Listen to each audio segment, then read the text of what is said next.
quickly listen in to what the Prime Minister had to say on Katchatheevu way back in August 2023. Listen in.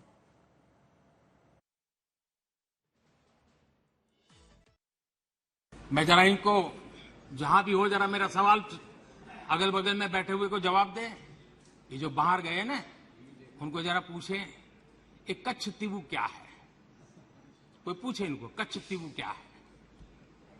इतनी बड़ी बातें करते हैं ना, आज मैं बताना चाहता हूं ये कच्छतीवू क्या है और ये कच्छतीवू कहां आया, जरा उनको पूछ लीजिए। इतनी बड़ी बातें लिख करके देश को गुमराह करने का प्रयास कर रहे हैं। और ये डीएमके वाले, उनकी सरकार, उनके मुख्यमंत्री मुझे चिट्ठी लिखते हैं, अभी भी लिखते हैं और कहते हैं मोदी जी कच्छतीवू वापस ले आइए। तमिलनाडु से आगे श्रीलंका के पहले एक टापू किसने किसी दूसरे देश को दे दिया था। कब दिया था, कहां गई थी? क्या ये भारत माता नहीं थी वहां? क्या वो मां भारती का अंग नहीं था? और इसको भी आपने तोड़ा। और कौन था उस समय? श्रीमती इंदिरा गांधी के नेतृत्व में हुआ था। All right, so this is what the Prime Minister had said way back in August 2023. He has reinstated what his stand was earlier. Also, like I said, viewers, this will impact the coastal areas where the fishermen are concerned, especially where Kanyakumari and Rameshwaram is concerned, where Tamil Nadu comes into question. It is an area the BJP is hoping to make gains. And at the back of it, also tying into the fact of bolstering the BJP's campaign for elections 2024. You heard the Prime Minister there, and trust now over the next week and a half, the same issue will now propel into the main campaign for the Bharatiya Janata Party in those particular pockets of Tamil Nadu where the BJP is hoping to make inroads. I want to bring in Gaurav Sawant back into this conversation.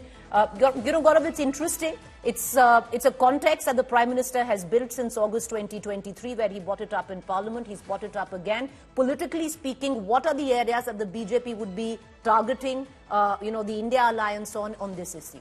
So that coastal belt of Tamil Nadu, all along Rameshwaram was affected by this. The fishermen in that area.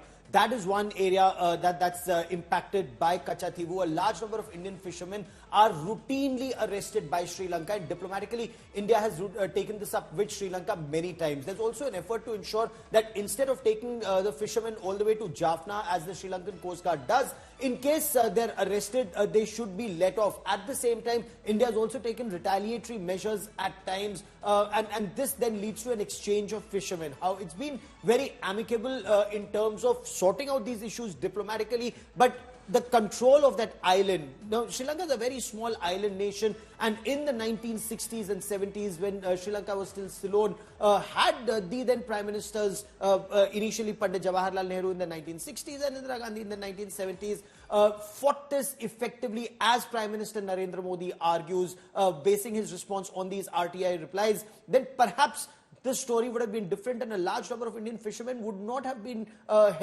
taken prisoners and then taken to Sri Lanka. However, now it remains to be seen whether this remains confined to an election issue just till the 19th of April, till voting, or whether India will take this effectively with Sri Lanka, as the opposition has been targeting Prime Minister Narendra Modi, that you've been Prime Minister for 10 years. What have you done about this?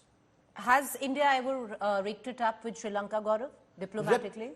Routinely and regularly, India has discussed Katchatheevu with Sri Lanka. India has taken up, of course, more from the case point of the fishermen who've been taken into custody. But the fact that Pandit Jawaharlal Nehru said that it's inconsequential, the fact that Indira Gandhi, according to these RTI responses, gave away India's Katchatheevu island, and the Prime Minister has called this development as startling. Now, this adds another dimension to this entire controversy. Katchatheevu is one issue. It's a bone of contention between India and Sri Lanka for decades. But can India still get it back? That remains to be seen. Whether India can use, it's usually a bargain with countries. You give something, you take something. Is India in a position to do that either now or in the years ahead? Remains to be seen, Preeti. All right, we're going to keep getting our viewers the very latest on this, but Because this is the big news that is coming in right now, and this is going to be something which will propel the BJP's political agenda in the days to come. 19th is when of this month that the state of Tamil Nadu, all it sees, goes into vote. And where at least the BJP is hoping to make gains from Rameshwaram all the way to Kanyakumari, where the fishermen are concerned, that is going to be, many in the opposition ranks will call it rhetoric, but the BJP says it is a genuine issue. Will it actually translate into a vote catcher of sorts going ahead in Lok Sabha 2024? We'll only know in times to come. But with that,